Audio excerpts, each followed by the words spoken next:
దేవుని ఘనమైన శ్రేష్టమైన పరిశుద్ధ నామమునకు మహిమ స్తుతి ప్రభావములు కలుగునుగాక.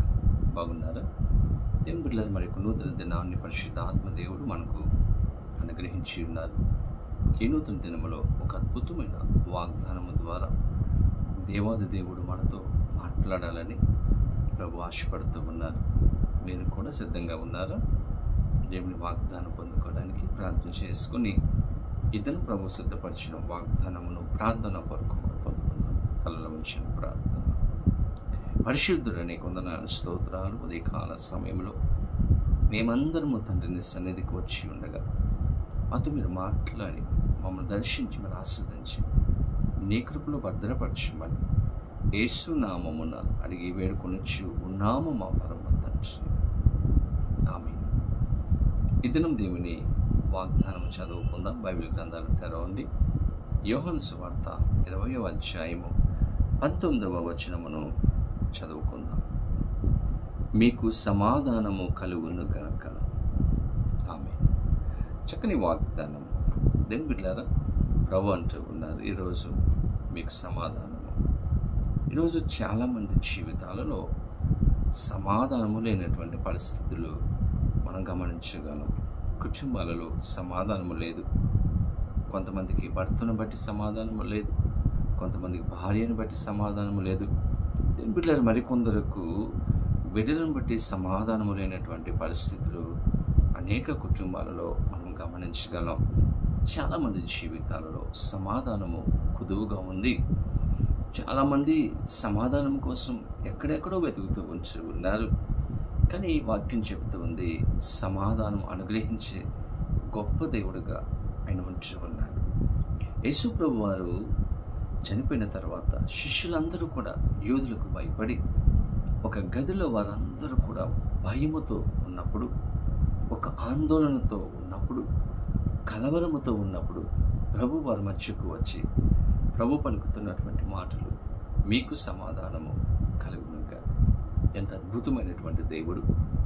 భయముతో, కలవరముతో, నిరుత్సాహంతో కనబడుతున్నటువంటి శిష్యులకు దేవుడు ధైర్యం ఇస్తూ ఉన్నాడు. మీకు సమాధానం. ఈరోజు మన జీవితంలో కూడా ఏ విషయాలలో మనం కలవరం చెందుతూ ఉన్నాం, నిరుత్సాహంతో మనం ఉంటూ ఉన్నాం, ప్రభు అంటూ ఉన్నారు, మీకు సమాధానము.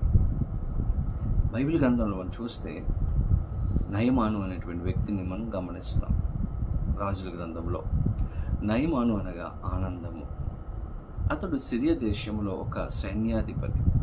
అతని కింద ఎంతోమంది సైనికులు ఉంటారు, పనివారు ఉంటారు, అధికారము కలిగిన వారు, మంచి పేరు ప్రఖ్యాతులు కలిగినటువంటి వ్యక్తి.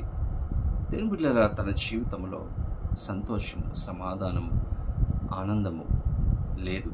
ఎందుకంటే అన్నీ ఉన్నాయి, కానీ తన జీవితంలో ఒక వ్యాధి, కుష్ఠరోగం.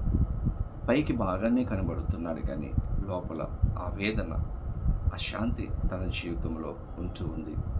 అటువంటి వ్యక్తి ఒక ఇశ్రాయేలు చిన్నది చెప్పినటువంటి మాటను బట్టి ప్రవక్త దగ్గరకు వచ్చినప్పుడు, దీని బిడ్డలారా, ఒక సమాధానము లేనటువంటి పరిస్థితి, ఒక ఆనందము తన జీవితంలో లేనటువంటి పరిస్థితిలో ఉన్నటువంటి వ్యక్తి ఎప్పుడైతే ప్రవక్త దగ్గరకు వచ్చి ప్రవక్త చెప్పిన మాట విన్నాడో, యోర్దాను నదిలో 7 మార్లు మునిగాడో, దేవుడు తన జీవితంలో ఒక స్వస్థత, గొప్ప నెమ్మది కలిగింది.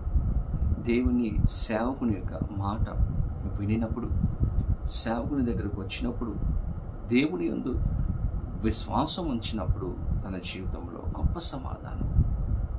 అప్పటి వరకు కూడా సమాధానం లేదు, అన్నీ ఉన్న ఆనందం లేనటువంటి పరిస్థితి. కానీ ప్రభు దగ్గరికి వచ్చినప్పుడు, దేవుని మాట విన్నప్పుడు సమాధానము కలిగింది. ఈరోజు మన జీవితంలో కూడా ఆయన మనకు సమాధానం ఇచ్చే దేవుడిగా ఉంచుకున్నాడు. ఈరోజు ఏ పరిస్థితుల్లో కూడా మేము వెళ్తున్నప్పటికీ కూడా, ఆర్థికపరమైనటువంటి ఇబ్బందులు, బలహీనతలు, అనారోగ్యం, కుటుంబ సమస్యలు ఏది ఉన్నప్పటికీ కూడా ప్రభు దగ్గరికి రండి. ఆయన సమాధానం ఇచ్చే దేవుడు. ఏ విషయాలకు కూడా భయపడకండి. శిష్యులు భయపడుతూ ఉంటే దేవుడు వాళ్ళకు ఒక వాగ్దానం ఇచ్చారు, మీకు సమాధానం ఇస్తూ ఉన్నానని. ఈరోజు మన జీవితంలో కూడా ఏ విషయాలలో మీరు భయపడుతూ ఉన్నారు, ప్రభు వాగ్దానం ఇస్తూ ఉన్నారు, మీకు సమాధానం కలుగునుగాక. ఈరోజు ఏ కుటుంబాల్లో అయితే అశాంతి ఉందో, ఖచ్చితంగా దేవుడు ఒక శాంతిని, ఆనందాన్ని, సమాధానాన్ని ఇస్తూ ఉన్నారు. అటువంటి కృప పరిశుద్ధాత్మ దేవుడు వీడియో చూస్తున్న ప్రతి బిడ్డకు అనుగ్రహించి సహాయం చేయను గాక. ఆమె ప్రార్థన. పరిశుద్ధుడు నీకు వందనాలు, స్తోత్రాలు. ఉదయకాల సమయంలో మేమందరము తండ్రి నాయన మీ సన్నిధికి వచ్చి ఉన్నాము. మాతో మీరు మాట్లాడారు, శ్రేష్టమైన వాగ్దానం ఇచ్చారు, సమాధానము ఇస్తానని వాగ్దానం చేస్తారు. ఈరోజు ఈ వీడియో చూస్తున్న ప్రతి బిడ్డ జీవితంలో మీరు సమాధానము దయచేయండి. ఏ యొక్క కుటుంబాల వ్యక్తి జీవితంలో ఏ సమాధానము లేకుండా నీ సన్నిధికి వచ్చి ప్రార్థన చేస్తూ ఉన్నారు, ఈ ప్రార్థనలు ఏకీభవించి ఉన్నారు, వాళ్ళ జీవితాలలో గొప్ప కార్యాలు చేయమని, ఆస్వాదించమని, నీ కృపా సహాయం మెండుగా దయచేయమని యేసు నామమున అడిగి వేడుకొని ఉన్నాము మా పరమ తండ్రి. ఆమేన్. తండ్రి, కుమార, పరిశుద్ధాత్మ త్రియేక దేవుని యొక్క దేవుని ఆశీర్వాదము సదాకాలము కలుగును గాక. దేవుడు మిమ్ములను దీవించును గాక.